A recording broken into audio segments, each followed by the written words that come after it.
Olá, pessoal! Bem-vindos de volta aqui no canal de Visitas Guiadas em Paris. Eu sou Andréa, sou guia conferencista aqui em Paris e na França.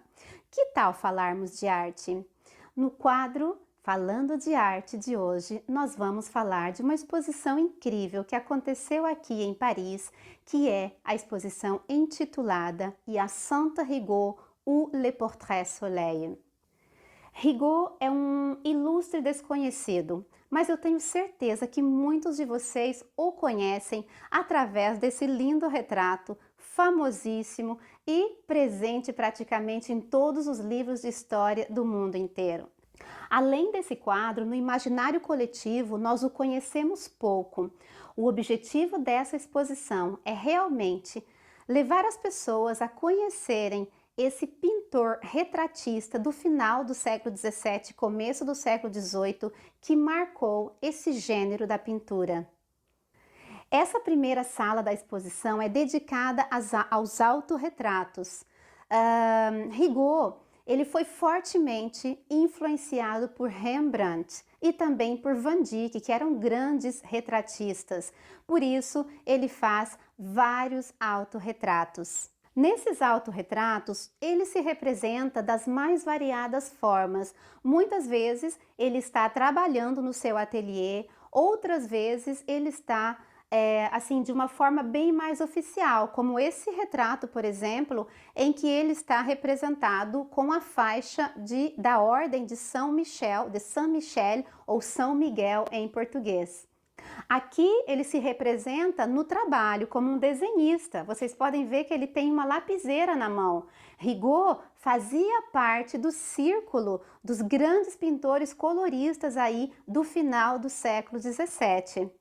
E se representar dessa forma, pessoal, é uma maneira de realmente enobrecer essa forma de pintura, essa temática de pintura, porque na época o que era mais importante para a academia eram realmente as pinturas de história. O tema da história era muito mais importante, o retrato era considerado um gênero menor na pintura. Então, se representar enquanto um artista, enquanto um pintor, um desenhista, era muito importante e era enobrecer o seu trabalho. Todos os retratos que eu vou mostrar para vocês aqui nesse vídeo foram retratos que realmente foram obras, foram quadros expostos nessa maravilhosa exposição. Agora eu quero falar um pouquinho para vocês, pessoal, sobre a sua formação. E a Santa Rigaud inicialmente era um estrangeiro. Andréia, o que é isso? O que você está falando? Vou explicar para vocês. Pessoal, e a Santa Rigaud inicialmente era um espanhol.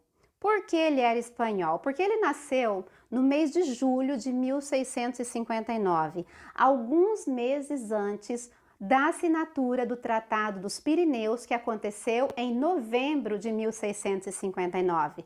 Mas o que foi esse Tratado dos Pirineus?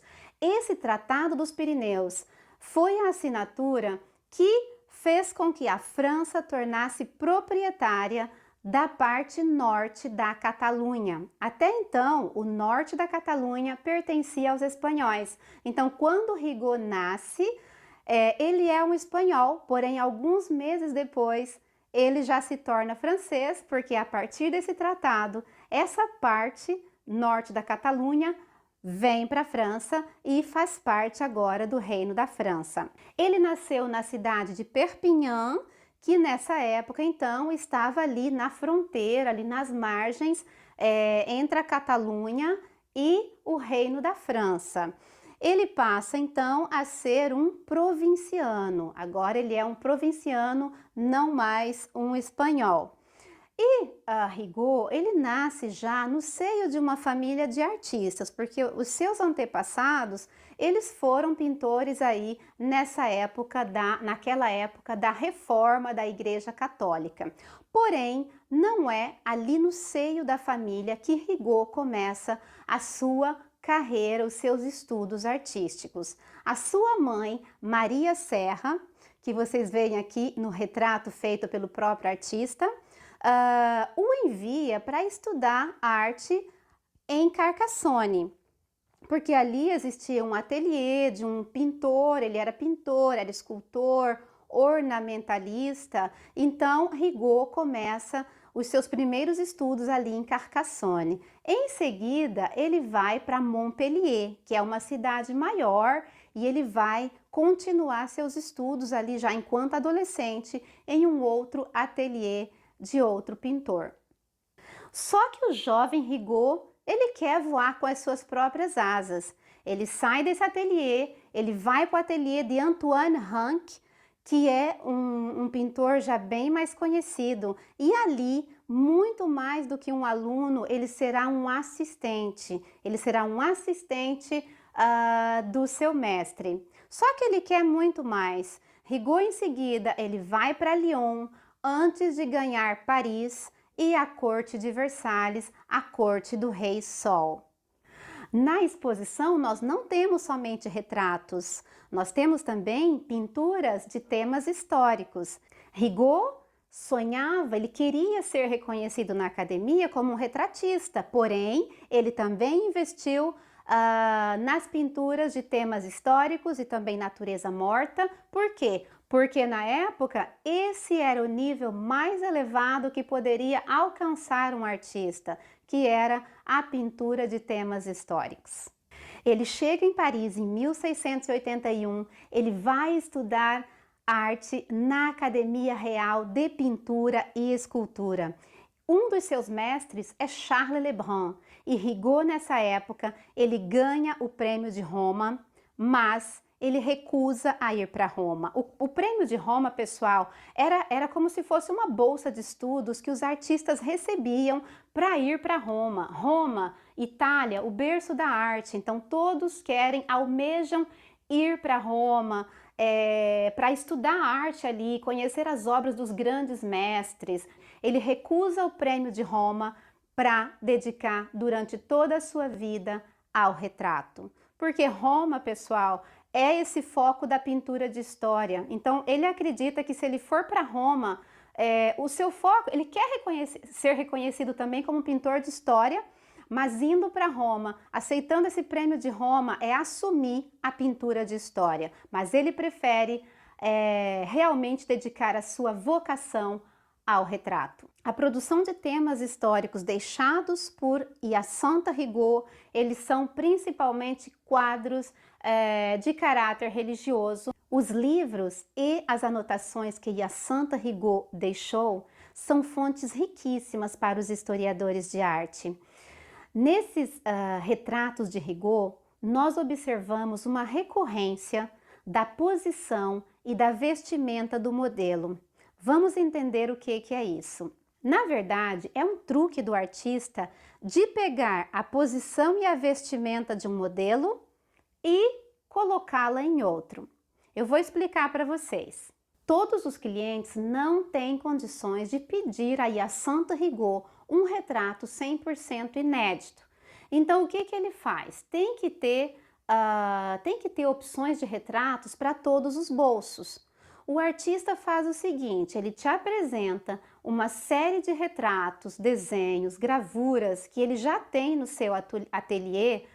Ele te apresenta, você escolhe qual é a pose que você quer. Ah, eu quero com a mão assim, ou eu quero com a mão lá, ou eu quero mostrando alguma coisa. Então, você decide a pose que você quer, a vestimenta que você quer, e aí o artista vai trabalhar somente na sua fisionomia, porque o restante ele já tem, então já facilita para o artista, economiza nas poses que você teria que dar para ele e no estudo de uma determinada posição, porque pintar uma posição não é assim, é difícil, leva tempo e tudo. Então o artista economiza e ele vai conseguir vender para você um retrato.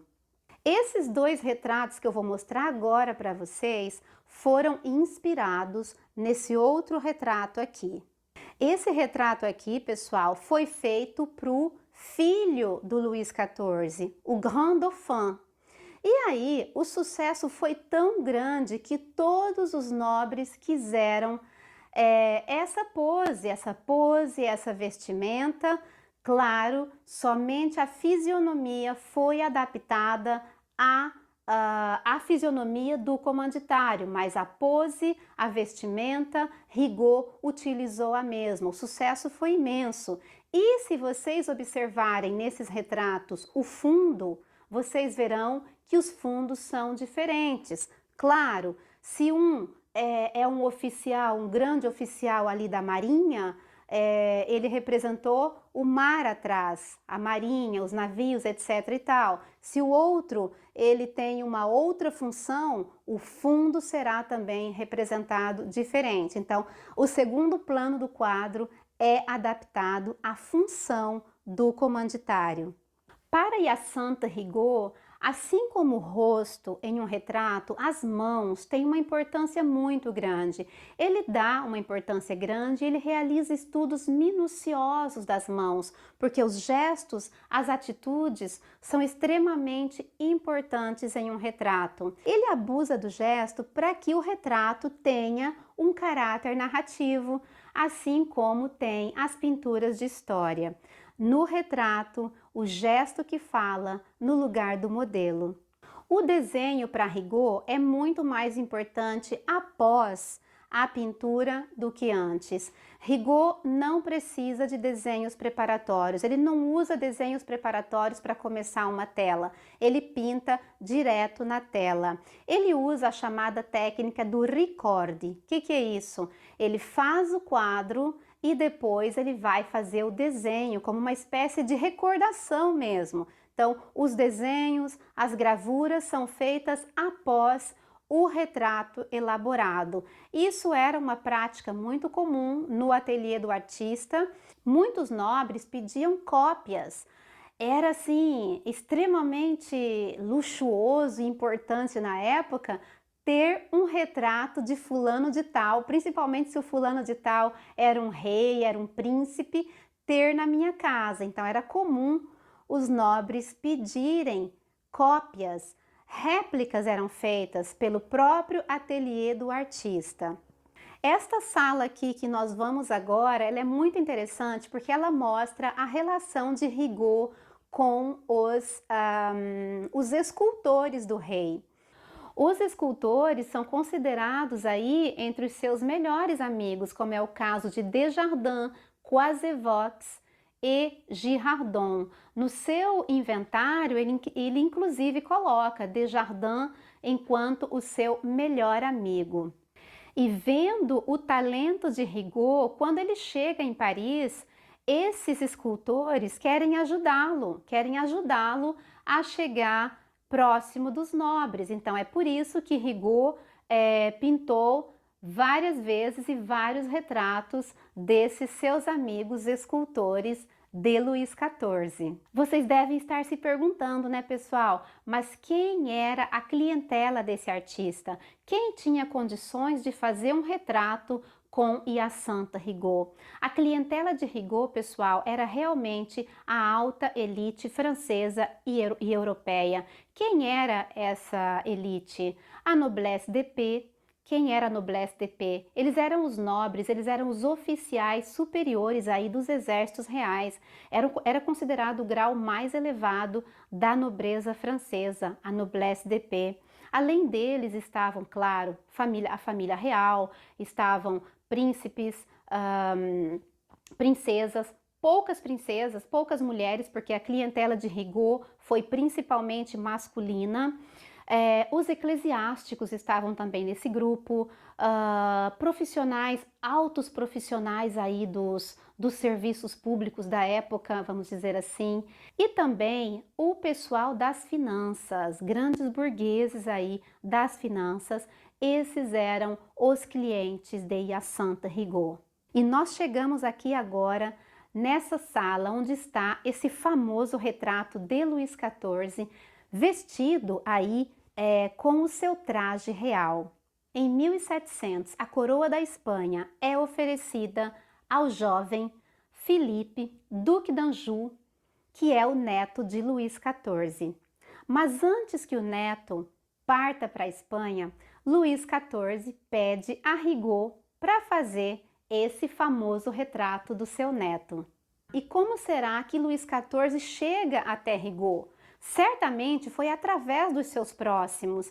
Vários nobres, vários integrantes da família real já tinham pedido retratos para Rigaud, como é o caso do irmão do rei, aqui que eu mostrei para vocês. E também Rigaud tinha amigos que eram nobres e também amigos artistas e que já trabalhavam para o rei, como Charles Lebrun.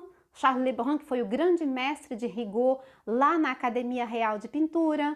Os escultores que eu mostrei para vocês aqui.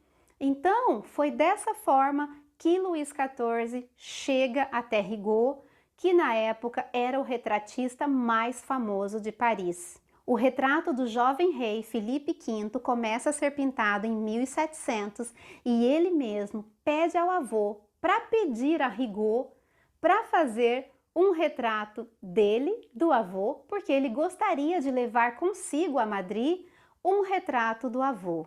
Luís XIV aceita, claro, como que ele vai negar um pedido desses do neto, futuro rei da Espanha? Luís XIV aceita e oferece 3 sessões de pose a Hyacinthe Rigaud. Nessa época, Luís XIV está recolhido no apartamento de Madame de Maintenon, que era sua favorita, porque nesse momento ele estava aí sofrendo vários acessos, várias crises de gota, ele sofria de gota. Então é nesse momento que ele oferece essas poses a Hyacinthe Rigaud e Rigaud vai produzir esse maravilhoso quadro, que é um grande ícone, que é aí a grande realização de Hyacinthe Rigaud. Pouquíssimos artistas tiveram a chance que Rigaud teve de retratar Luís XIV. É assim que nasce esse ícone da monarquia absoluta francesa, esse famoso retrato de Luís XIV, e a partir desse momento Rigaud, ele é o artista aí mais famoso, ele é um dos artistas mais famosos de toda a corte europeia, inclusive, e os seus pedidos vão aumentar cada vez mais. Sobre esse quadro, pessoal, eu tenho muita coisa para contar para vocês. Esse quadro é muito simbólico, tem muito simbolismo, muita coisa para falar desse quadro e eu quero contar tudo isso para vocês em um próximo vídeo. Espero que vocês tenham gostado desse vídeo e gostaria de lembrá-los que aqui no nosso canal vocês vão encontrar assuntos históricos, geográficos, artísticos, culturais, curiosidades relacionadas a Paris, à França e também ao mundo. Se vocês gostaram, pessoal, deixem aqui o seu like, o seu comentário, envia para os amigos e se você ainda não se inscreveu no canal, aproveita para se inscrever. Conto com vocês e vejo vocês no próximo vídeo. Tchau, tchau!